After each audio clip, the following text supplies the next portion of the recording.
할렐루야. 수요일 새벽에 오신 우리 성도님들 환영합니다. 서로 인사하실까요? 반갑습니다. 네. 누가복음 15장에 보면 세 가지 예수님이 하신 비유가 나오는데, 잃어버린 양에 대한 비유와 잃어버린 드라크마에 대한 비유, 그리고 잃어버린 아들에 대한 비유가 세 비유가 연속적으로 나옵니다. 잃어버린 양 비유는 양이 100마리가 있는데 한 마리를 잃어버렸을 때 양치기 목동이 99마리를 우리에 두고 한 마리 찾기 위해서 계속해서 찾다가 마침내 찾았을 때 얼마나 기뻤으면, 그 양이 또 큰 양이 아니고 어린 양이었던 것 같아요. 어깨에다 메고 왔으니까 동네 사람들 다 불러서 함께 기뻐하고 또 잔치하는, 제 생각에 양 한 마리 얻은 것보다 찾은 것보다 잔치 비용이 더 나갔을 것 같은데, 그러나 비유에 특별한 목적이 있죠. 또 두 번째 드라크마는 유대사의 문화적인 배경을 이야기한다면 이제 결혼할 때 사랑의 증표로 이렇게 드라크마 10개가 꼭 간직해야 되는 건데, 하나를 잃어버렸을 때 드라크마, 노동자가 하루에 일하는 싹이죠, 한 드라크마가. 근데 그걸 찾기 위해서 온 방안을 쓸고 등불을 켜고 마침내 찾아서 주변에 아마 여자친구들이겠죠, 다 불러서 기뻐해서 잔치했는데 아마 잔치 비용이 더 들어갔을 것 같아, 한 드라크마보다. 그러나 그건 또 사랑의 증표고 반드시 또 남편 앞에서 가지고 있어야 될 것인데 찾기를 위해서 애쓴 것이죠. 마지막 비유는 우리가 잘 아는 탕자 비유죠. 아버지에게 자산을 달라고 해서 먼 마을에, 도시에 가서 비즈니스 하다가 망했다라면 그건 괜찮은데, 자세히 비유를 들여다보니까 술 먹고 마시고 화랑방탕하게 다 쓰고, 그 다음에 그때 또 돈이 다 써버리니까 친구들도 없는데 흉년이 들어서 먹을 것이 없어서 돼지 키우는, 하필이면 유대인들이 제일 싫어하는 짐승인 돼지 키우는 일에 가서 할 일이 그만큼 일하기가 어려우니까 이제 일하는데, 주인이 먹을 것 제대로 안 주니까 돼지가 먹는 음식 같이 먹는데 그것조차도 부족하니까 견딜 수가 없어서 내 아버지 집엔 배불리 먹는 일꾼들도 많은데, 그리고 아버지가 기억나서 이제 다시 아버지께 돌아가는, 그래서 아버지가 기다리다가 마침내 아들을 보고 송아지를 잡고 또 잔치를 하고, 그 다음에 모든 자녀의 권리를 회복시켜 주었다. 그러나 사실은 그 비유에 더 중요한 이야기가 있습니다. 유대인들을, 바리새인들, 율법사들을 향한 비유거든요. 근데 큰아들은 아버지가 그렇게 작은 아들 돌아온 거 기뻐하니까 큰아들은 잔치에 참여하지 않잖아요. 그게 유대인들이라 그 말이죠. 바리새인들이고, 이방인들이 이렇게 참 구원받는 것 보고 싫어하는 것이죠. 우리 하나님의 마음, 아버지의 마음이 무엇입니까? 모두 다 하나님의 마음과 하나님의 심장을 보여주는 말씀인데, 하나님은 한 영혼에 대한 관심을 집중하고 계심을 보여주는 것입니다. 이 아들이 돌아왔을 때, 그리고 양을 다시 얻고 드라크마를 얻었을 때 천국에서 천사들이 기뻐하고 하나님께 또 영광이 되는 그런 아버지의 마음을 보여주는 것입니다. 하나님의 큰 관심, 죄인을 구원하는 일이고, 잃어버린 영혼, 버려진 영혼을 구원하고 찾는 것입니다. 그래서 아들 독생자 예수님을 이 땅에 보내시고, 예수님이 이 땅에 오셔서 말씀 가르치시고 병자들 고쳐주시고, 그리고 복음을 전파하시고 예수님의 3대 사역입니다. 티칭 사역, 말씀 가르치는 것. 그 다음에 복음을 전하는 사역. 그리고 힐링 사역, 병자를 고치는 사역. 이렇게 사역을 하셨는데, 사역하시고 결국은 십자가에서 죽으시고 3일 만에 부활하시고 구름 타고 다시 재림하실 것을 약속하셨는데, 이것은 영혼을 구원하시고자 하시는 예수님의 사역을 말하는 것이고, 아버지의 마음과 예수님의 심장에 들어있는 그런 말씀입니다.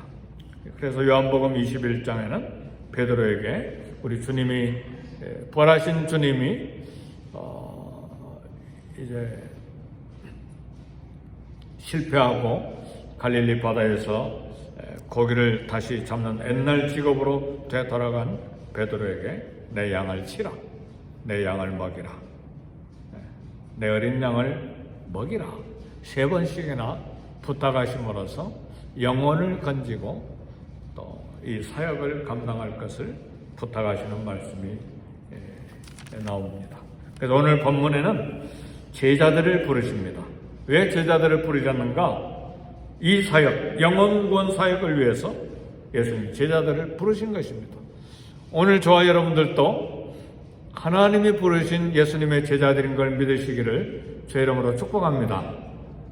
바로 이 비유들을 잃은 양, 잃은 드라크마, 잃은 아들, 그리고 예수님이 이 땅에 오셔서 내 양을 치라 먹이라 그렇게 말씀하시고 부활하시고 다시 오시겠다고 하신 모든 것이 바로 이 양을, 어린 생명들, 영혼을 건지는 일을 위해서 참 사역하시고 그리고 우리를 이제 제자로 부르신 것입니다. 오늘 마태복음 4장 19절에 보니까 말씀하시되 나를 따라오라. 우리 4장 19절 다시 한번 읽어봅시다. 시작.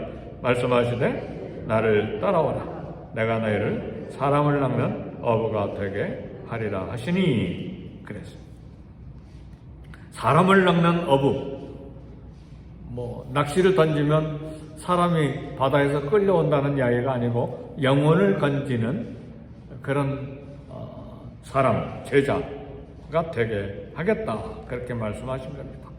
근데 예수님이 갈릴리 가버나움에서 어부 생활하는 4사람을 부르셨는데, 그리고 이제 12명까지 부르시는데 베드로와 안드레, 요한과 야고보를 부르셨습니다. 여기서 몇 가지 교훈을 얻기를 원하는데, 이 사람들은 다 어부들이죠. 갈릴리 사람, 가버나움 사람들입니다.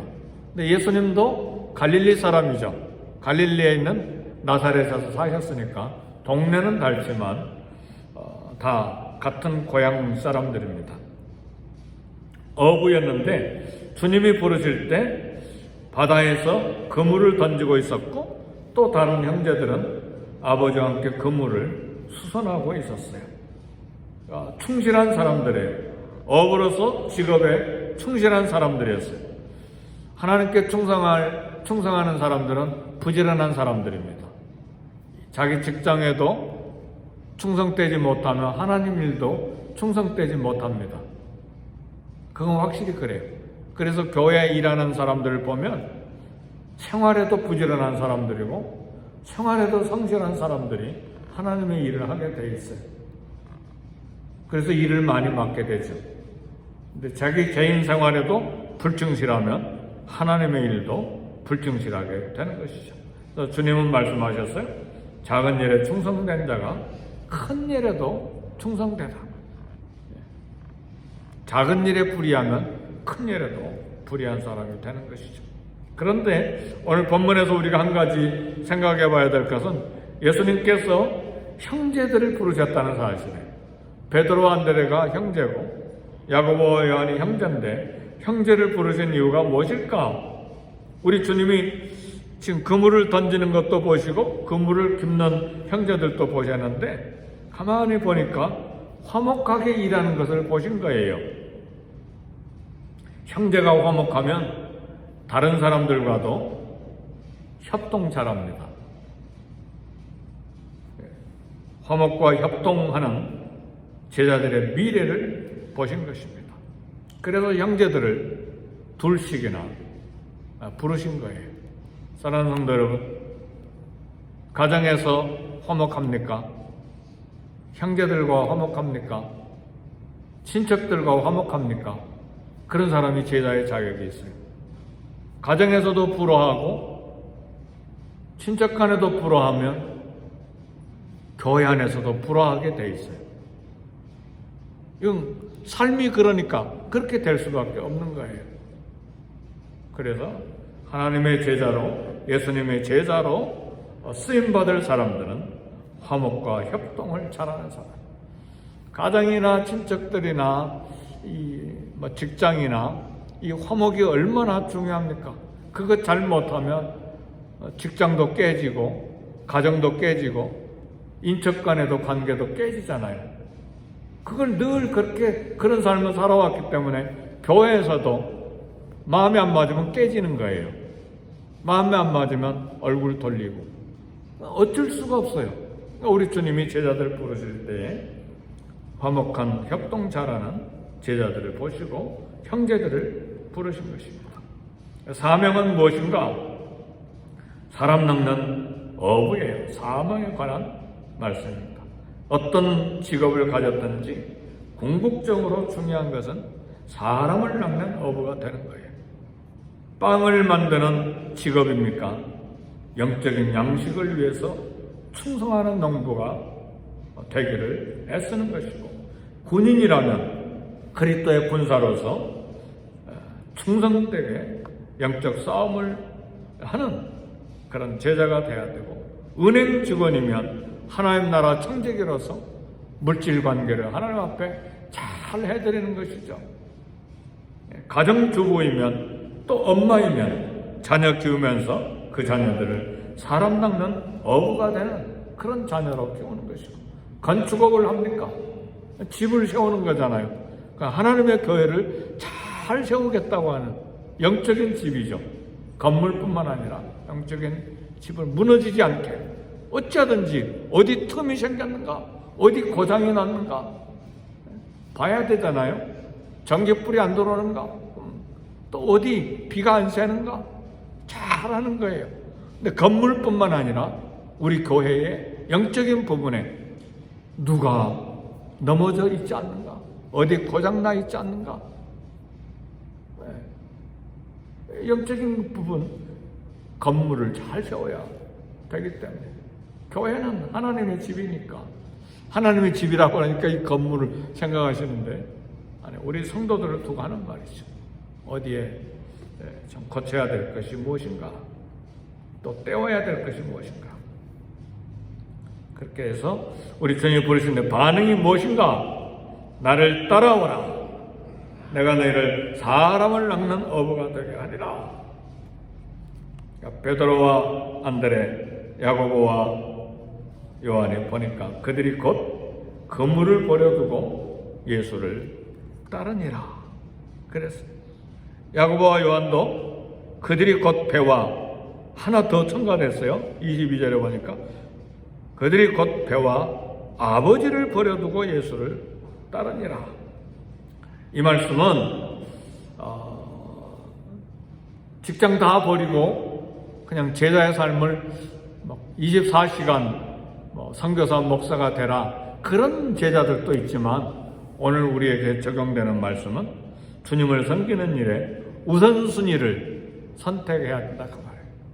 어떤 일을 하든지 조금 전에 설명한 대로 빵을 만드든 군인이든 은행원이든 가정주부이든 엄마이든 아니면 건축업자이든 그걸 버려두고 예수님은 24시간 따라다니라는 말이 아니라 우선순위가 늘 주님의 제자의 사역을 감당해야 된다 그 말이죠. 우선순위를 거기에다 두고, 그 우선순위에 할 일은 무엇입니까? 주님이 따라오라 말씀하신 건 사람 낚는 어부가 되게 하시는 것이죠. 그래서 오늘 삶의 우선순위를 주님께 두고 너희는 먼저 그의 나라와 그의 의를 구하라. 제자들처럼 부르실 때 금방 그물과 배를 아버지까지 버려두고 주님 따라가는 것은 풀타임 사역자로 주님을 따르는 사도들이 됐지만, 오늘 우리는 우선순위가 뭔가? 난 못해. 나 이 일이 더 바빠. 사람 내가 개인적으로 해야 될 일이 더 바빠. 그게 아니라 우선순위를 주님께 두는 것이죠. 주님 내게 부탁하신 일이 무엇인가? 그걸 날마다 이 땅에 살아가는 동안에 우리 주님께서 말씀하신 대로 너희는 먼저 그의 나라와 그의 의를 구하라. 그리하면 이 모든 것을 너에게 더하시리라. 더해 주시겠다고 했어요. 시간도, 물질 부분도. 이 말씀 앞에는 무슨 말씀이 있습니까? 먹을 것, 마실 것, 입을 것에 관한 거 너희는 염려하지 말고 먼저 그의 나라와 그의 의를 구하라. 그리하면 이 모든 것을 너에게 더하시리라. 그래서 이런 수고와 봉사와 물질까지도 주님께 계속 우선순위를 두고 주님 앞에 쓰임 받을 때 주님께서 이 모든 것 책임져 주신다는 말씀입니다. 오늘 주님이 저와 여러분에게 도전하십니다. 나를 따라오라. 내가 너희를 사람 낚는 어부가 되게 하리라. 그리고 베드로와 안드레와 야고보와 요한이 즉시 반응하되 예수님을 따른 것처럼 우선순위를 두고 주님을 선택하고 주님을 부르심에 순종하는 저와 여러분이 되시기를 주의 이름으로 축복합니다. 기도하겠습니다. 말씀 생각하시면서 주님이 이 아침 이 새벽에 따라오라고 말씀하십니다. 그리고 사람 낚는 어부가 되게 해주시겠다고 말씀합니다. 주님의 부르심에 적극적인 반응을 결단하는 기도하는 시간이 되기를 바랍니다. 그리고 기도하실 때 교회를 위해서 먼저 기도하시고 교역자들을 위해서 기도하시고 또 EM과 KM과 썬데이 스쿨을 위해서 기도하시고 성령 충만, 말씀 충만, 은혜 충만한 교회가 되게 해주시더라고. 주님을 따르며 주님을 섬기는 동역자들이 많이 세워지도록, 물질의 동역자, 사역의 동역자, 기도의 동역자가 많이 세워지는 은혜를 주시도록 우리 함께 통성으로 기도하겠습니다.